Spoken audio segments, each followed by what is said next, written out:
Hello mga kadyano, isa na naman travel adventure ang ating pupuntahan ngayong araw na to. Kaya tara, let's go, samahan nyo ko at dito tayo dadaan sa bagong daanan na natuklasan namin na shortcut papuntang Isabela. So meron tayong dadaan na puro bundok ang ating dadaanan at talaga naman napaka delikadong dumaan dito dahil nga bihira lang yung dumadaan na sasakyan dito. So nakita nyo naman halos kami lang yung dumadaan dito. At sa konti pagkakamali mo lang, nako, puro bangil ang nasa gilid niyan. Kaya naman, syempre super pray ang mama ninyo. Pero habang nagtatravel kami at dumadaan kami, binabaybay namin ang kabundukan na ito, ay nako, na-enjoy ko talaga. Kasi ang ganda ng lugar, sobrang ganda na hindi natin makikita dito sa Maynila. Dito nyo lang yan makikita. Kaya kung nagbabala kayo pumunta ng Isabela, kasi ito yung shortcut na dapat puntang Isabela. Ang labas nito Santa Fe na. Pero dito lang to sa part ng San Nicolas, Pangasinan. Pero malayo-layo din. Kumbaga shortcut siya. Kaya paglabas mo rito, Santa Fe. Ngayon, kung pupunta ka naman dito at para gusto mo lang mag day tour, tapos babalik ka ng Pangasinan, pwede. Or baba ka ng La Union. Pero napakaganda at may enjoy nyo talagang dumaan dito. Marami rin na napupunta dito kasi meron tayo pupunta na isang lugar dito na dadaanan din natin along the way. Yung San Nicolas, Maliko San Nicolas. Ang tawag doon is Maliko San Nicolas, Pangasinan. Tourist spot siya. Bagong ano lang siya dito na pag may mga dumadaan ng mga turista na napapadaan to, humihinto sila. So titignan natin. Doon tayo dadaan at mag-stop over tayo sandali doon para mag-picture taking, mag-video. Alam mo naman si Akes, yan lang talaga aking kaligayahan sa tuwing ako ay nasa travel.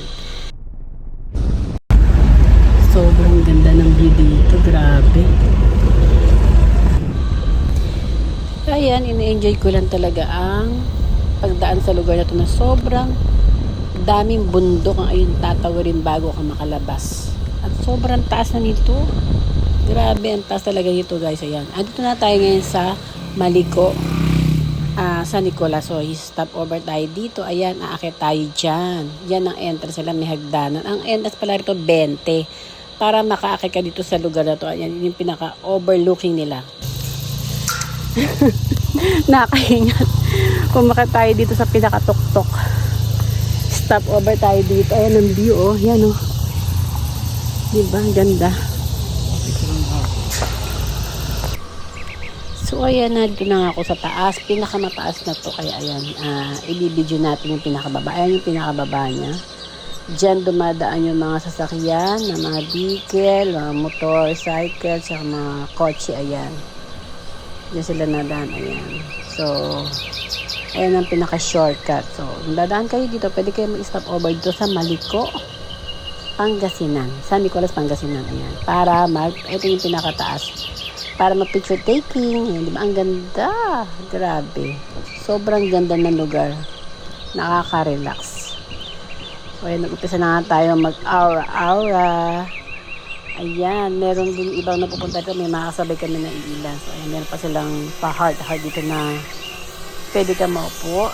Ayan, meron din ilang upuan dito. Ayan. So, ito ang makikita nyo dito sa taas ng San Nicolas. So, diba? Sobrang ganda, guys.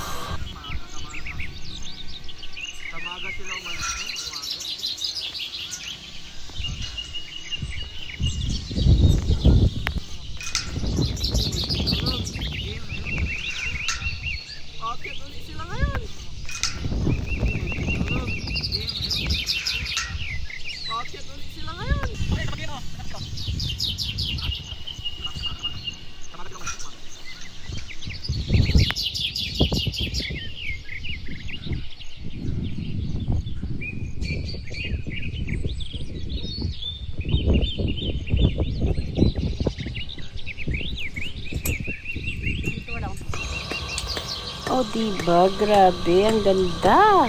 Ang ganda talaga ng lugar. Talaga namang enjoy ako habang nandito ako.